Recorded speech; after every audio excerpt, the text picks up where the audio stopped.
So what do adoptees do who live in the states where their records are still sealed and they don't have access? They do desperate things. They go on Facebook and they post their information as much as they know. And there are hundreds of these. I've only put on here a very, very small sampling just to give you an idea of the desperation of what these adopted people are doing to search for their blood kin, their parents, their siblings, anyone. And the truth of the matter is that they're keeping the records sealed supposedly to protect the anonymity of the birth family, but adoptees are going out and exposing all this information very publicly, where if they were allowed access to their birth certificate, it could be done very privately. So that just gives you an idea of the desperation of adoptees to find their roots. So I still have some time left. I'll talk about where we're going in the future. Infertility continues to climb. The demand continues. What's happening is, with the international adoptions clamping down because of corruption, well, what happens there internationally is they move from country to country. As one country closes down, now Ethiopia has become a new source of babies. And if Ethiopia closes down, they'll find another one. They keep moving country to country. But there are fewer and fewer international adoptions taking place. And still a low number, a small number, relatively speaking, of children being adopted out of foster care. So what people who are desperate for babies are now doing is they're purchasing sperm to be inseminated with, they're purchasing eggs, they're purchasing frozen embryos and paid surrogacy. And you know that these things are very popular with, again, with celebrities leading the way, as they did with adoptions. The concerns about these are great. The biggest concern is that all of these processes involve some form of, well, most of them. The surrogacy, there's two types. There's gestational surrogacy, where the baby that's implanted is the egg, from the egg and sperm of the parents who are going to raise it. But most of these other forms are either half or full anonymous genetic material coming to create a child. So you're going to have another generation of human beings raised with the same questions that the adoptees have. Who do I look like? What is my medical history? We already have this. We have a sperm donor website that children of sperm donors are going on and trying to find siblings and fathers. So the other concern about this is the creation of designer babies, that people are choosing the gender, the eye color, and the intelligence of the donors of the sperm and the egg. And the final concern with surrogacy is exploitation, again, of the poor. Just as adoption goes into impoverished nations and exploits poor and uneducated women, surrogacy, if any of you read the book, Margaret Atwood's book, A Handmaid's Tale, many of us see this as extremely prophetic of what is happening currently. India is being sourced as a place for surrogate mothers. Some say it's doing them good because it provides them with money, but it's unsustainable income. And in many cases, the mothers are shunned. It also risks the life of the surrogate mother to carry a baby. So there's a lot of problems with it. And I think I have come to a conclusion. If anybody has any questions, I can, if you'd like, Diana suggested that maybe you'd like to break and have, although they didn't put out the coffee yet. It's coming. So if you'd like to get up and have coffee as soon as it's served, and I can take questions over your coffee. We got a question already. But I also just want to say that on the refreshment table, I have my cards so that if you have any questions that you're too shy to ask now, or don't have the time or whatever, please feel free to call me or email me with your questions, and all questions will be held very discreetly. Oh, on the orphan train, if there is a, I'm not aware of it, Sandy. Sandy asked if there's a book on the bestseller list right now, and the other Sandy is shaking her head yes. Oh, okay, so there's a book on the bestseller list about the orphan train. Thank you. Yeah. Yeah, that was the orphan train. Yes, yep. Many have compared the way the children were held up at the train stations. Many have compared it very sadly to slave trade, because they would say how strong the guys are, or the kids in this situation. That's Sandy.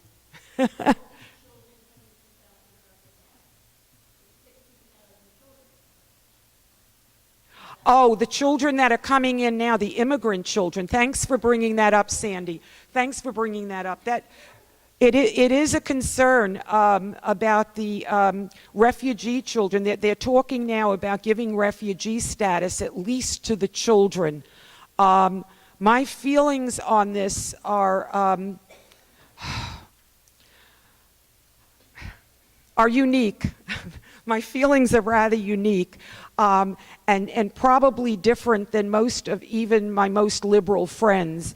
I am concerned if they give refugee status only to the children and not to the families, because these children, the same thing is going to happen to them. They're going to be taken, and there's a demand for children, and they'll be taken and separated from their families. And in other countries around the world where we watch refugee situations and refugee camps, we don't see refugee camps that are only taking children. So I personally think it's not humanitarian enough to just take the children. At least the mothers should be taken with them. That's just a personal opinion on that subject. Any other questions? Yes.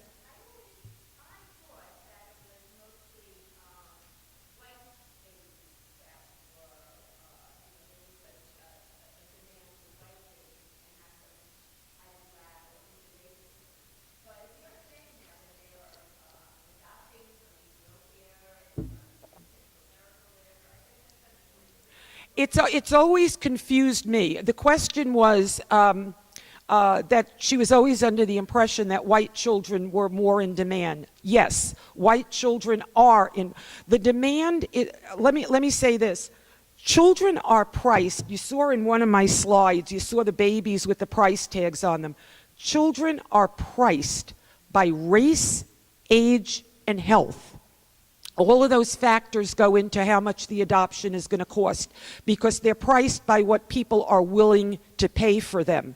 And white babies demand a higher price because they are more in demand.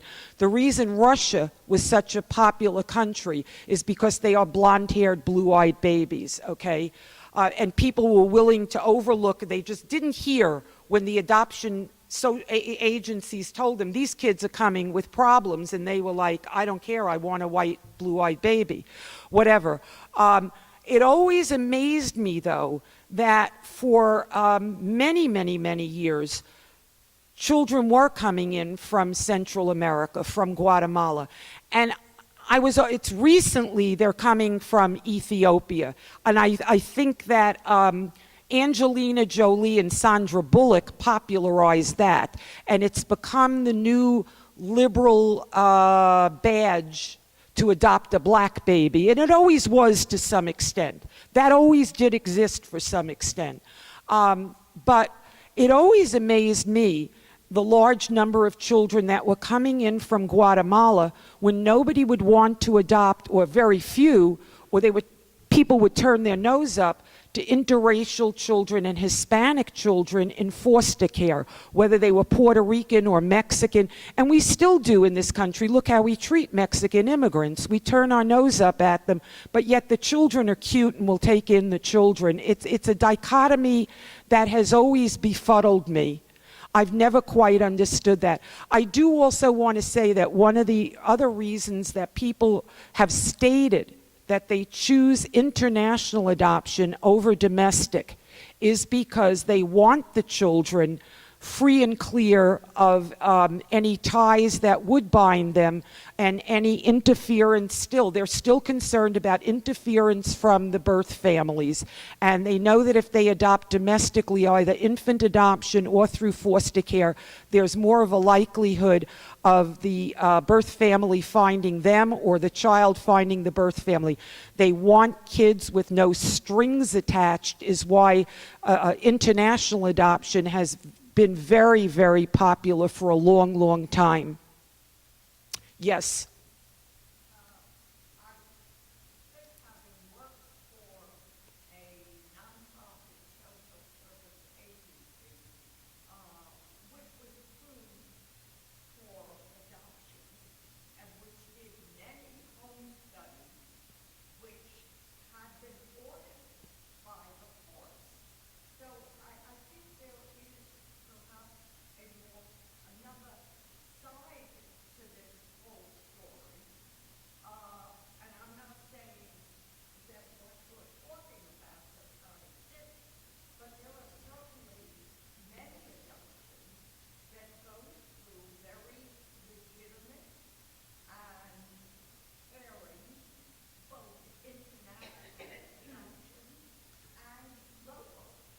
All right, the question is raised, aren't most adoptions perfectly legal, whether they're international or domestic?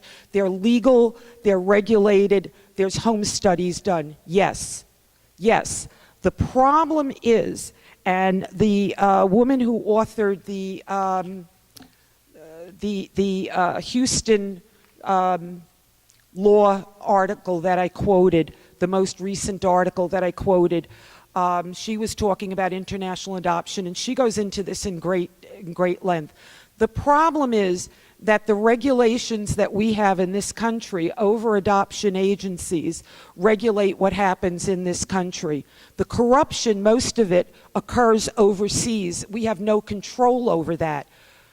We have no way of absolutely, positively verifying that any child placed for adoption was in fact orphaned or abandoned. It's very, very difficult, if not impossible, to prove this fact in many, many parts of the country, the world, in China, in India, in Guatemala, all over Asia, Central and South America, and Eastern Europe, all over the world. People know that there's a price that Americans will pay for babies if they steal, abduct, kidnap a child and bring that child to an orphanage. The problem is that these orphanages are paying a finder's fee. And then but they bring the child in and they say, I found this child abandoned on a doorstep.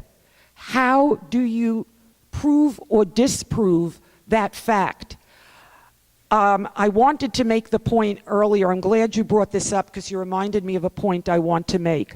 I am in no way, shape, or form suggesting that it is ever the fault of the end adopters that the child was kidnapped, nor did in I'll say in all cases, they have no way of knowing. The adoptive parents in this country go to an American adoption agency, and the American adoption agency assures them, you can read this in the book Finding Fernanda that I suggested. They're assured this is a legitimate adoption, and it is. In this country, it's a legal adoption, which is why the one child was never returned to Guatemala. The adoption here is legal, but what happens over there, we have no control of. I personally know of 2 adoptive families. Ironically, they both adopted from India. It's just coincidence. And in both cases, they adopted older children. They were not infertile couples. They were couples who were adopting because they wanted to do good, and they adopted older children. In both cases, they either found out on their own. One of the cases, I'm not sure. The one is David Smolin, who's become an authority on trafficking for adoption. He's one of the world's experts on the subject. He adopted a daughter from India, and the daughter was, she was an older child. She was a preteen at the time they adopted her. She told them that she was stolen from her mother. And so they went back and investigated. But most people who adopt and are adopting through an agency here in this country, and they're assured that everything is legal, they have no way of knowing how that child was procured for adoption. And that's one of the biggest problems with the whole international adoption. Sandy, let me get this lady in the front row first. I'm sorry, I don't remember your name. Esther, thank you. Of course.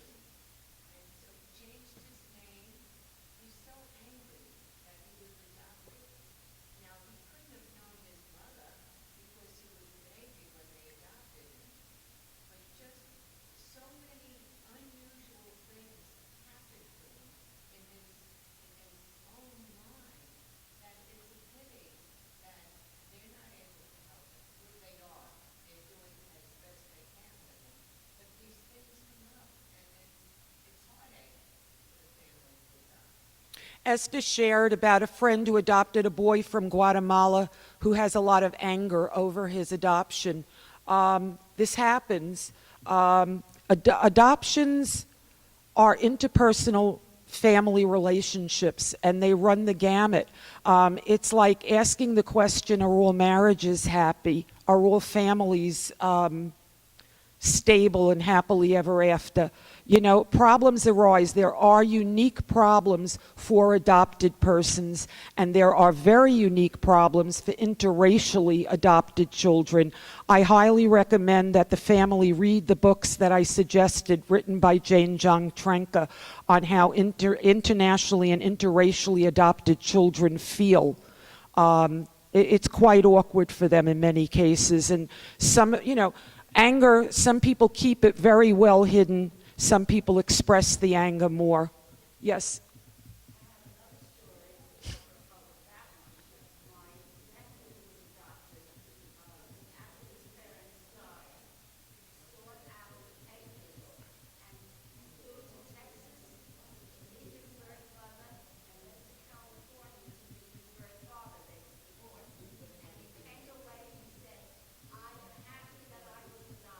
Yeah.